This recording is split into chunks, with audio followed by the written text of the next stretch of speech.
Hello दोस्तों, आपका स्वागत है एनएस क्लासेस में। आज हम करने जा रहे हैं कक्षा 8 की गणित की कार्यपुस्तिका प्रखर का कार्यपत्रक 13, जिसमें आप सीखेंगे भाजकता के नियम की समझ विकसित कर पाना। पहला प्रश्न है, नीचे दी गई संख्याओं में उन संख्याओं पर गोला बनाइए जिनमें 5 का पूरा पूरा भाग जाता है। तो सबसे पहले हम ये देखते हैं कि 5 का पूरा पूरा भाग कौन सी संख्याओं में जाएगा, जिनके इकाई अंक पे या तो 0 आए या 5 आए। तो अब ऐसी संख्याएं जिनके इकाई अंक पे 0 और 5 है, उनके ऊपर हमें गोला लगाना है। तो हम लगाएंगे सबसे पहले 25 पे, 30 पे, 35, 45, 50, 75, 95, 70, 55, 90, इन सभी के ऊपर हम गोला लगाएंगे कि ये सारी संख्याएं, इन सब संख्याओं में 5 का पूरा पूरा भाग जाता है। अगला है, नीचे दी गई रिक्त स्थानों में एक ऐसा अंक लिखें ताकि संख्या 10 से विभाज्य हो जाए। तो हम यहाँ 10 से भाजकता का नियम देखते हैं कि अगर किसी संख्या के इकाई अंक 0 है तो उसमें हमेशा 10 का भाग पूरा पूरा जाएगा। तो हम देखते हैं क में रिक्त स्थान दिया हुआ है, तो उस रिक्त ये इकाई अंक पे रिक्त स्थान है तो इसमें हम 0 लिख देंगे, जिससे ये संख्या 10 से विभाज्य हो जाएगी। आगे है, उसमें इकाई अंक पे ऑलरेडी 0 दिया हुआ है, दहाई अंक भरना है।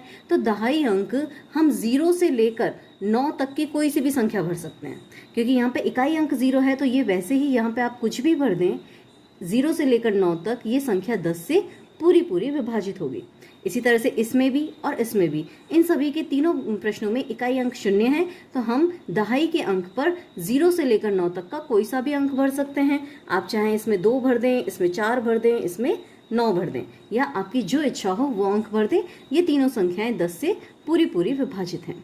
अगला प्रश्न देखते हैं, नीचे दी गई संख्याओं के गुणनखंड में गुणनखंडों की संख्या लिखिए।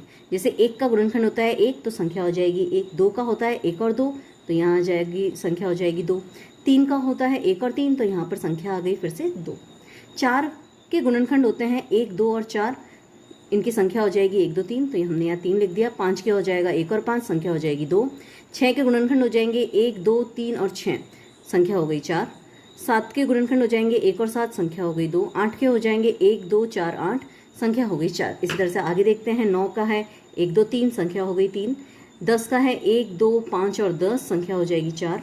11 का है 1 और 11, संख्या हो गई 2। 12 का है 1, 2, 3, 4, 6 और 12, तो इसकी संख्या गुणनखंडों की संख्या हो जाएगी 6। 13 का है 1 और 13, गुणनखंडों की संख्या हो गई 2। 14 का है 1, 2, 7 और 14, तो गुणनखंडों की संख्या हो जाएगी 4। 15 का है 1, 3, 5 और 15, गुणनखंडों की संख्या 4। इसी तरह से 16 के गुणनखंड हो जाएंगे 1, 2, 4, 8 और 16 और गुणनखंडों की संख्या हो जाएगी 5। अब आगे चलते हैं, वे संख्याएं जिनके गुणनखंड 1 और स्वयं वह संख्या ही होते हैं वो अभाज्य संख्या कहलाती हैं।